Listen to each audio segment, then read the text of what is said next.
saya sering ditanya, Gus saya ini supir bis, kan musafir terus, berarti saya boleh tidak puasa terus panjang Ramadan? Coba kalau ada jadi ahli fikih mesti bingung. Mau boleh, ya boleh terus supaya orang nggak peduli sama Ramadan. Mau mengatakan wajib puasa, kayak nggak peduli dengan kemurahan Allah yang membolehkan musafir tidak puasa. Coba loh, Anda jangan jadi ekstremis yang misalnya bantah tok, protes tok, ini kan. Jadi memang mengkaji ilmu itu. Ya makanya dengan tanda kutip itu harus ada nakalnya. Tapi nakal yang baik bukan nakal. Nakal itu kalau bahasa Jawa itu kan tidak harus dosa. Seperti anak kecil, menek-menek itu, tuh bocah kok nakal. Padahal anak kecil menek itu haram dah. Enggak kan? Malah orang tuanya yang bentak itu yang haram. Yang nakal betul ya ibunya yang bentak cerewet itu, karena ibunya orang yang sudah mukallaf, sudah tua, salah langkah yaitu Kalau anaknya naik meja itu ya sebetulnya bahasanya tidak nakal, lucu. Oh jebles pinter conggo iso munggah meja, harusnya diapresiasi. Tapi rata-rata itu semua akal mecah gelas. Coba, malah boe malah mecah tabungan. Bapaknya marah tukang nguras tabungan. Sebetulnya senakal-nakalnya anak kecil itu nakal orang tuanya, itu pasti. Karena ini sudah kena kitab, sementara anak-anak belum kena. Saya pernah punya tamu, karena di tradisi Kiai itu sering punya tamu. Bapak ibunya itu kultus sama Kiai, bentak anaknya disuruh salim sama saya. Anak kecil kan nggak mau jalan-jalan terus, marah. Tak marah orang tuanya tak marahin. Yang dosa itu kamu bentak anaknya. Kalau anak kecil itu kena diskon rufi al-qalamu an salasin. Di antara aturan Islam apa? Tidak ada keharusan bagi 3 orang. 1 anak kecil sampai balik, 2 orang tidur sampai bangun, 3 orang gila. Artinya anak kamu itu tidak kena khitab untuk sopan sama saya. Kamu yang kena khitab baru sopan sama anak-anak agak berbeda. Nah ini ada Jawa itu kadang keliru. Jadi orang tua itu marah-marah memaksakan anaknya sopan. Padahal Allah memberi diskon anak kecil itu belum wajib sopan. Gak apa-apa ada tamu naik-naik gitu. Asal masih anak kecil. Makanya Rasulullah ketika beliau sholat sujud itu Hasan Husain itu naik. Cara Jawa Nabi itu 3 tumpahan. Semua riwayat mengatakan Nabi itu diam saja, gak berani ngangkat. Sampai sahabat itu ada yang melongok, ini Nabi sujud lama sekali ada apa? Jadi kita punya riwayat itu ya baru kayak sahabat yang agak nakal. Semuanya itu sujud, tapi bareng di atas rata-rata ada sahabat yang belakang melongok. Ada apa tuh ini sujud kok lama? Barokahnya itu ditemukan riwayat. Oh, ono putune tuh. Karena Hasan itu naik di atas punggungnya apa? Nabi. Itu andikan tidak ada yang melongok, riwayat ini tidak ditemukan. Barokahnya ada yang melongok itu mungkin kalau sekarang mungkin semua masjid melongok karena orang sekarang jarang yang khusyuk. Kalau dulu hanya 1 yang di belakang. Setelah itu Nabi memberi penjelasan, saya tadi sebetulnya harus mengakhiri sujud saya sesuai aturan umum, tapi ada cucu saya tak biarkan sampai dia puas naik punggung saya sehingga dia turun baru saya naik. Filosofinya apa? Begini, anak kecil 1 tidak kena ditop, 2 jangan sampai sholat itu jadi problem. Kalau Nabi nyentak Hasan, membentak putu ono bae sholat kok diganggu, maka sholat menjadi trauma. Gara-gara sholat bahasa bentak saya. Lama-lama anak ini trauma dengan sholat karena dianggap problem. Makanya saya termasuk kiai nggak berpendapat anak kecil nggak boleh di masjid. Sering kan anak kecil di masjid ayo khutbah rame. Saya termasuk setuju tetap boleh. Kalau dibentak di masjid maka dia trauma dengan masjid. Wong saya ke masjid dibentak. Lagi pula kadang-kadang orang tuh gaya-gayaan tok. Wah, rame orang khutbah. Ngerameni gitu. Padahal kalau nggak dirapeni anak-anak malah udah tidur. Kita kan nggak bisa menjamin kalau perilaku kita lebih baik gitu. Mendingan kan anak-anak main di masjid timbang di karaoke kan. Jadi kan, lah ini maksudnya saya, ini fikih ya. Fikih itu wilayahnya, makanya jadi ahli fikih itu susah-susah gampang. Jangan hanya berpikir protes dengan ketentuan fikih, mengkaji yang sebanyak-banyaknya. Itu tadi. Misalnya Anda seorang supir permanen, supir bis terutama. Kalau truk kan bisa leha-leha, kalau bis kan apa ada deadline-nya ya waktu. Seperti bis jurusan Surabaya Semarang, saya kan sering naik bis jurusan Surabaya Semarang. Kadang-kadang supirnya melihat saya tanya, Gus saya ini supir, saya ini Ramadan itu gimana ya? Ya saya sudah ngerti setengah nakal, dan senengnya dijawab rasa poso ya saya tahu ya. Tapi masalahnya secara fikih kalau kamu mengharapkan kamu harus puasa terus. Kamu melanggar konstitusi ilmu. Memang musafir punya diskon? Boleh? Tidak puasa. Pertanyaannya, bayarnya kapan? Wong Syawal ya nyupir lagi, Dzulqa'dah nyupir lagi, nanti sampai Ramadan ya Lah terus ya pas kamu cuti, biasanya cutinya pas sakit, boleh diskon lagi karena sakit. Coba. Nggak, andai kan ada jadi ahli fikih milik zaman. Lo kalau orangnya soleh terus kayak ustadz-ustadz di sini kayak dosen UI kan, masa dosen UI Universitas Islam nggak Islami kan nggak mungkin. Mungkin memilih poso kan.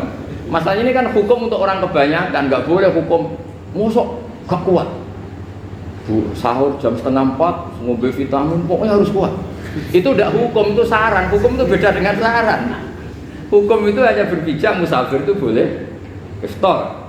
Kalau saran memang boleh, ya usahakan kamu makan 3:30 pas fit, terus kalau nyumpir selesai jam 10 nanti istirahat. Memangnya majikan bisa ngatur jamnya? Itu fikih. Maka menjadi perdebatan yang namanya pergi itu apa? Menurut Imam Syafi'i, pergi itu ya dari rumahnya ke tempat yang asing yang tidak wilayahnya namanya pergi. Menurut Imam Ahmad bin Hanbal enggak. Pergi itu tidak kerja.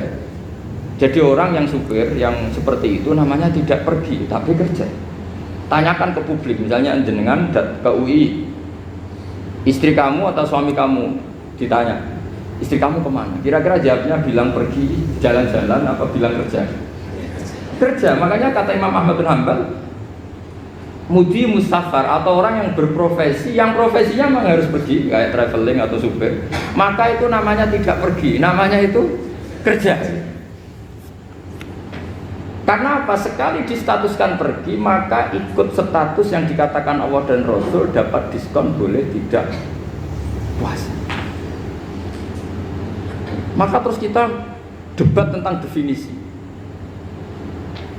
Nah, definisi ini penting karena yang menjadikan hukum rubah itu definisi. Misalnya gini, mbak ini ngaji saya, statusnya kalau pakai status saya ajnabi, orang lain babak ajnabiyah, maka hukumnya saya melihat babak ini haram karena statusnya ajnabi melihat ajnabiyah yang tidak mahram. Tapi kalau di fikih itu ada statusnya.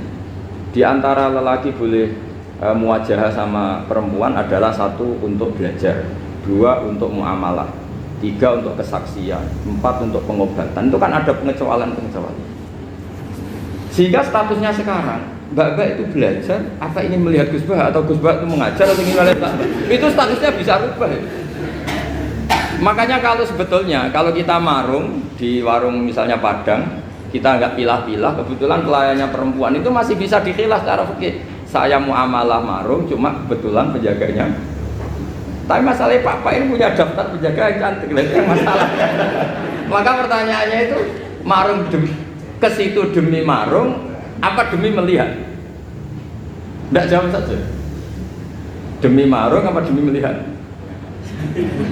Kalau demi marung supaya kenyang, penjaga yang sangar-sangar juga banyak. Akhirnya kalau demi makan, penjaga yang cowok kan banyak.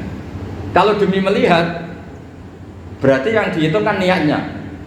Berarti karena muamalah apa karena melihat? Melihat. Itu status. Jadi makanya kalau mudi musafar itu namanya orang pergi atau orang kerja? Orang kerja. Maka menurut pikirannya Imam Ahmad bin Hanbal seperti itu harus puasa karena dia adalah pekerja, bukan musafir. Lalu dalam masalah jumlah 3 hari misalnya, kalau dalam fikih kita, nggak saya kenapa ngomong fikih terus ya, karena banyak yang melupakan fikih. Jenengan pergi haji, zaman Nabi haji itu jamak dan qashar terus. Padahal hajinya Nabi itu, haji itu minimal kan berapa hari minimal itu? 9, 10, 11, 12. Sebenarnya haji itu minimal hanya 4 hari. Karena 13 Dzulhijjah bisa nafar apa? Awal. Kalau nafar awal berarti nggak ada kewajiban nafar sani. Berarti yang wajib betul kan tanggal 9 wukuf di Arafah, terus 10 biasanya ifadah sama balang jumroh apa? Akobah, terus 11, 12 itu kan sudah boleh cabut karena apa? Nafar apa? Awal. Berarti nggak usah nafar apa? Sani. Berarti hanya berapa? 4 hari. Tapi Nabi haji di Mekah Medina itu sampai 40 hari karena perjalanan. Pertanyaannya, ketika Nabi menjamak dan mengqashar itu cara Imam Syafi'i lis safar, Karena Nabi orang Medina datang ke Mekah dengan jarak 460 kilo, maka Nabi boleh jamak dan qasar. Jadi pikiran Imam Syafi'i, jamaknya Nabi itu lis safar karena pergi. Cara pikiran Imam Malik enggak, jawabnya Nabi itu lin nusuk. Nabi menjamak sholat itu karena melakukan ibadah haji. Efeknya adalah orang Mekah kalau haji itu cara Imam Malik meskipun jaraknya dekat boleh apa? Boleh apa? Qasar, boleh jamak qasar. Lalu terus ada pertanyaan fikih lagi. Lalu jamak qasar itu karena pergi apa karena masyaqqah? Karena repot. Coba kalau sampean kira-kira jawab. Misalnya kita orang kaya bawa uang 1 miliar naiknya Alphard, ada supirnya, ada ajudannya, pergi di jarak 100 kilo. Masyaqqahnya kan tidak ada sama sekali, apalagi di tol kebetulan nggak macet. Kira-kira boleh jamak nggak? Boleh terus karena pergi, tapi kan nggak ada repotnya sama sekali. Dibanding misalnya yang ngebis bawa beras 1 pintal gitu kan, udah gitu suruhan orang lagi kan pusing. Maka fikih ini untuk memberi hukum itu kalau fikih itu menstatuskan dulu. Ini orang boleh jamak itu karena masyaqqah apa karena safar. Lalu kalau setelah karena safar itu karena jaraknya apa tingkat masyaqqahnya. Kalau karena jaraknya ya tidak juga. Tidak juga gini maksudnya. Mungkin Anda tidak pernah terpikir begini. Kalau saya mau ke Jakarta, kemudian sampai Purworejo itu sudah waktu zuhur. Saya boleh nggak zuhur di situ sama asar? Boleh kan? Padahal perjalanan saya belum capek. Artinya nunggu boleh jamak itu setelah kita menempuh jarak itu apa menuju, sedang menuju dan niat. Sedang menuju dan niat. Misalnya saya mau ke Jakarta, saya orang Sleman mau ke Jakarta, itu sampai mana itu Magelang itu sudah boleh jamak kan? Boleh nggak? Boleh karena saya mau ke. Nah pertanyaan secara fikih mungkin ada tidak terlintas. Ternyata ditelepon sama istrinya nggak jadi pergi. Padahal sholatnya kadung di jamak zuhur dan asar. Apakah setelah di rumah sholat lagi? Sama nggak pernah mikir gitu. Karena tidak nekuni fikih. Jadi orang fikih itu sudah pusing, makanya jangan diprotes terus. Kita ini sudah pusing, tapi orang itu enak aja protes terus. Tidak menurut jenengan nanti wajib sholat lagi enggak? Dia bolehnya jamak kan berdasar berstatus musafir. Ternyata setelah Magelang ditelepon istrinya enggak jadi. Dia kadung sholat zuhur dan asar. Setelah pulang masih jam 1. Terus ada asar, wah sholat.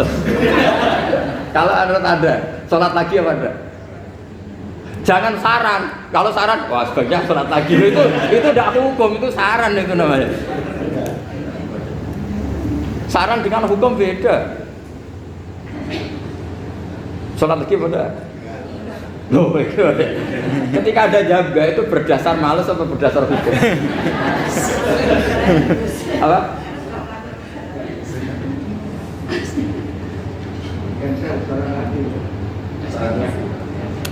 Nah kalau Anda sholat lagi, pertanyaannya gini, Allah itu tidak punya tradisi mewajibkan 2 kali. Pertanyaan fikihnya mesti gitu. Dan saat Anda di Magelang menjamak itu melakukan sesuatu yang disahkan oleh agama. Berarti pas Anda jamak zuhur asar, sesuatu pas melakukan itu kan berstatus sah dan boleh. Meskipun setelah itu ada masalah, istri kamu nelpon terus pulang. Tapi pas itu kan sudah dinyatakan oleh malaikat sah, Anda sudah zuhur dan asar. Kalau melihat itu tidak wajib mengulang. Tapi bisa saja malaikat ada yang usil. Itu sah karena Anda berstatus musafir. Berhubung status Anda hilang, maka poin Anda sudah sholat juga hilang.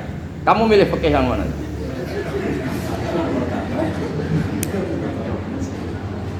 Jadi peneliti fikih itu beda dengan orang-orang yang dengarin protes. Beda karena nengkuni. Nengkuni itu beda karena ada konsekuensinya. Makanya fikih itu sampai saya punya kitab fikih itu dikarang 1 orang itu jumlahnya 20 jilid. Per jilid itu segini. Jadi 1 meja ini dikarang 1 orang. Itu mulai yang presisi, yang detail sampai yang khayal. Yang khayal juga ada. Yang khayal itu tadi, beliau banyak mengkhayalkan gini, suatu saat anda datang ke Mekah itu hanya butuh waktu 20 menit. Zaman itu belum ada pesawat. Lalu boleh gak jamak, boleh gak nakal. Nakal itu begini, sampai orang kaya punya jet pribadi, misalnya ada Ronaldo masuk Islam, orang kaya itu bisa gak puasa. Karena begini, misalnya dia orang, contohnya orang Arab ya, orang Arab, jangan orang. Gak, contohnya itu dibalik saja. Di sini itu kalau imsak jam berapa? Imsak Ramadan jam berapa? 3:30 aja biar aman ya. Kalau 3:30 kan masih imsak. Dia terbang ke Mekah. Jadi orang sini puasa jam 5 kan mulai puasa, dia terbang ke Mekah kan masih malam. Makan terus dia. Mekah mau ada matahari, terbang lagi ke barat.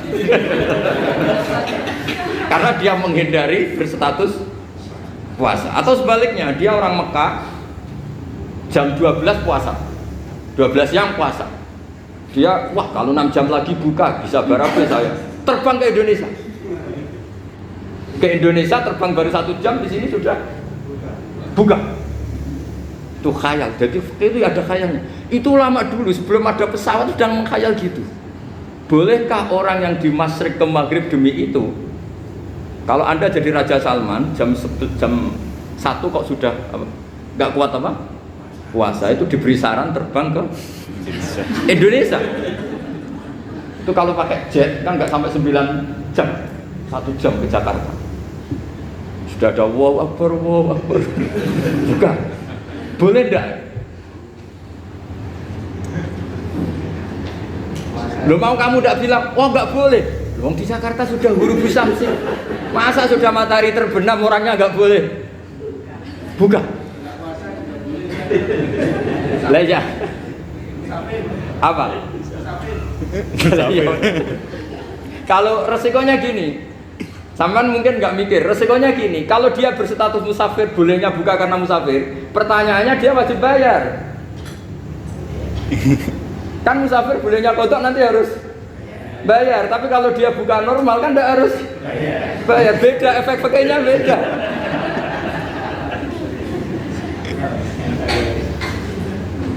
Sama jangan protes, Gus Baik gimana, mau ngaji mana tidak senang.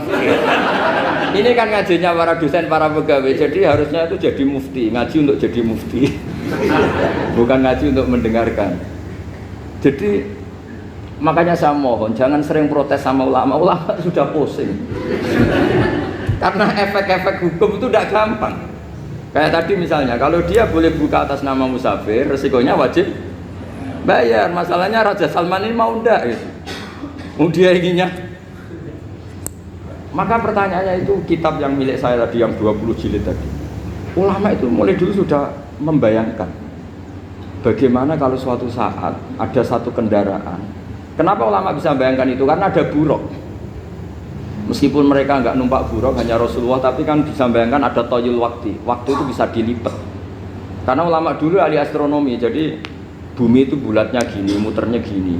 Berarti suatu saat ada satu ilmu di mana orang ngambil satu posisi terus melewati toyul waktu, ngalami lintasan waktu. Mulai dulu itu sudah dibicarakan. Pertanyaannya lalu status orang ini kayak apa? Misalnya tadi orang Mekah ingin cepat buka terbang ke Indonesia. Orang Indonesia menghindari imsak, misalnya 3:30, dia belum sahur. Wah kalau saya di Indonesia ini sepatnya sahur. Wah saya tak terbang ke Mekah. Enak kan terbang di Mekah ternyata masih jam 8. Wah bisa makan sepuasnya jam 8 malam maksudnya jam 20. Kan enak ya. Bar wareg balik ke Indonesia wis jam 1 siang. Jam 1 siang kalau ingin cepat buka terbang ke timur. Langsung buka. Berarti dia kira-kira puasa aja 3 jam. Tapi terus ya mungkin kalau sampean, lah opo Gus urip repot-repot ngono tinggal turu ndelok sinetron kok buka dhewe. Itu tidak hukum, saran itu namanya apa? Kalau hukum tetap tadi yang dikatakan puasa adalah imsak, mulai jam imsak sampai hurubus samsi. Lalu pertanyaannya lagi, hurubus samsi sampai imsak itu konversi jam apa nyata-nyata hurubus samsi? Kalau yang diliwati khatul istiwa, katul istiwa itu nyata, fi'lan kalau dalam bahasa Arab fi'lan awaqi'iyah. Tapi kalau Anda orang kutub, saya sering kirim-kiriman surat sama mufti-mufti yang ada di Timur Tengah, di Eropa, konsultasi maksudnya. Orang kutub itu kan tidak ada matahari, tidak ada apa-apa. Jika kalau Anda baca kitab di kutub, mesti Gus Bak ajaran pembohong. Misalnya orang kutub ngaji saya, kamu harus subuh sebelum matahari terbit. Sekali matahari terbit, waktunya hilang. Duhur setelah matahari agak ke barat. Asar kalau matahari terbenam, hilang waktunya. Terus mereka mesti bilang, mataharinya di mana? Maka pertanyaannya, boleh gak mengkonversi waktu untuk orang kutub? Jadi misalnya pola umum subuh jam 4:30, berarti antara subuh dan qadha itu 1 jam setengah. Subuh sama duhur polanya berapa berarti? Kalau 4:30 sampai jam 12 itu 6 sama 7:30. Berarti ya kira-kira habis subuh nunggu 7 jam setengah baru duhur, nunggu 3 jam baru asar, nunggu 3 jam baru maghrib. Berarti waktu puasa kira-kira antara jam 4 sampai jam 6. Berarti berapa jam itu? 12 sama 2 14 jam.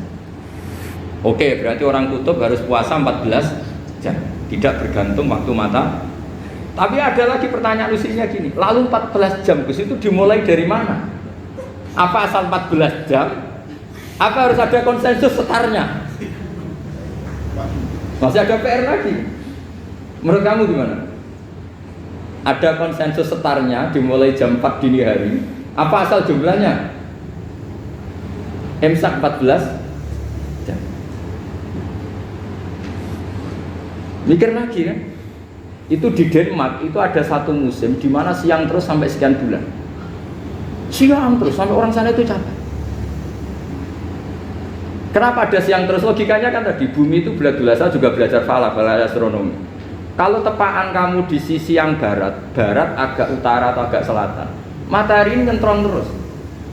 Sehingga bumi molak-malik ya kamu kesentron terus karena kita ini kan tepaan di katulis istiwa, di khotul istiwa. Sebenarnya katulis istiwa itu bahasa Arab dari kata khotul istiwa. Khotun itu garis, istiwa itu tengah. Lah, Islam itu oleh Allah memang dipilih di tempat paling top yaitu Mekah. Mekah Ka'bah itu surratul ardi. Jadi sebelum ditemukan ilmu astronomi itu Nabi sudah ngendikan Al-Ka'bah surratul ardi. Ka'bah itu pusarnya bumi.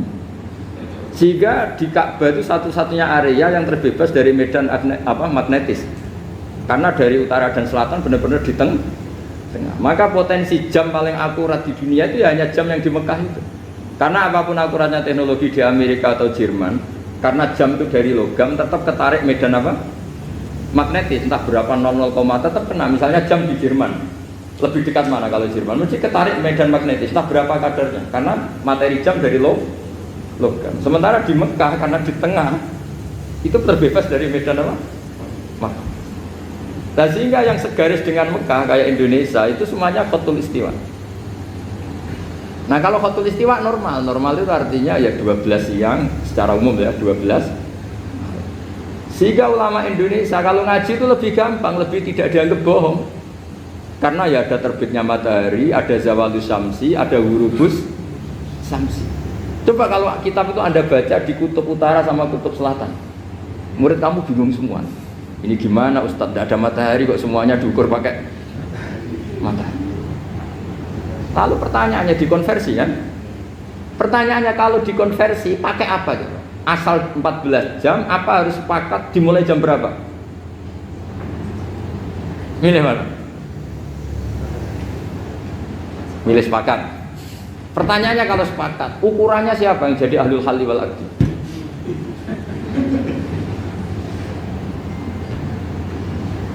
Jadi orang fikih itu sudah bingung, makanya saya mohon jangan sering diprotes.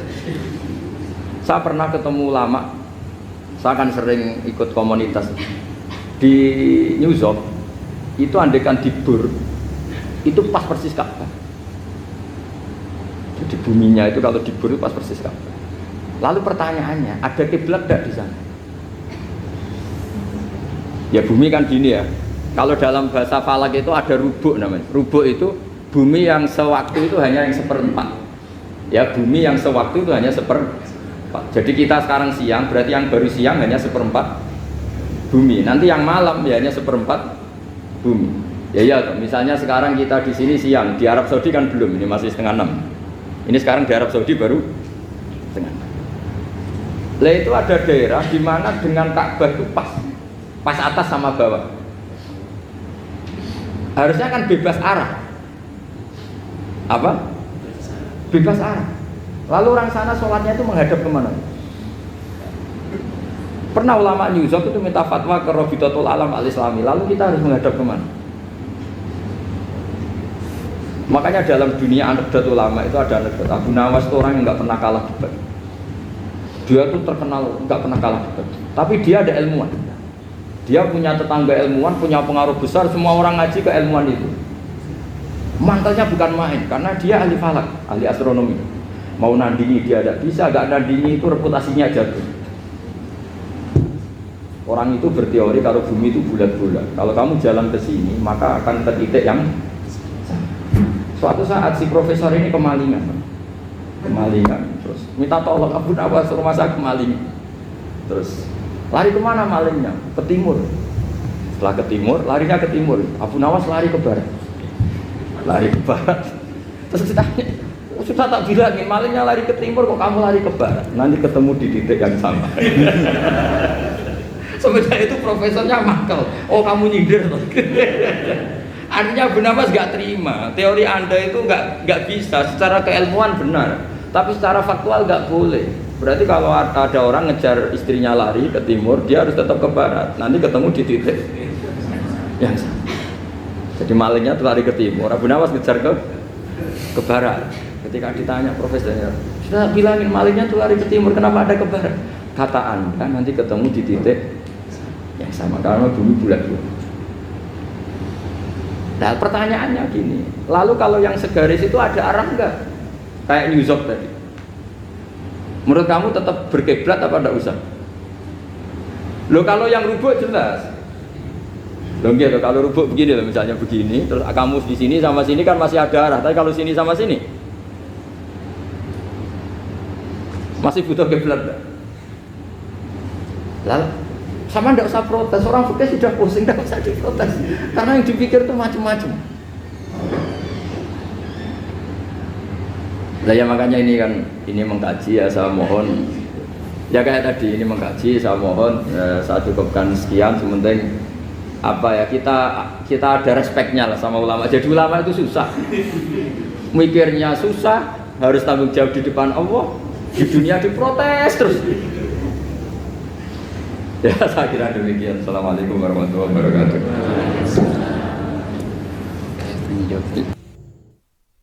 Oke, terima kasih buat teman-teman yang sudah menonton video di channel ini. Semoga ilmunya barokah, bermanfaat untuk kita dan orang-orang di sekitar kita. Semoga juga setelah menonton video ini, hidupnya lebih tenang, lebih sabar dalam menjalani hidup, lebih tabah, dan juga lebih ikhlas.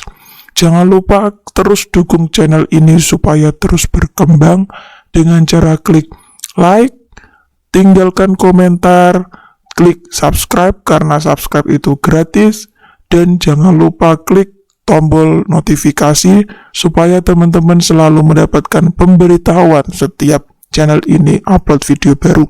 Oke, terima kasih. Wassalamualaikum warahmatullahi wabarakatuh.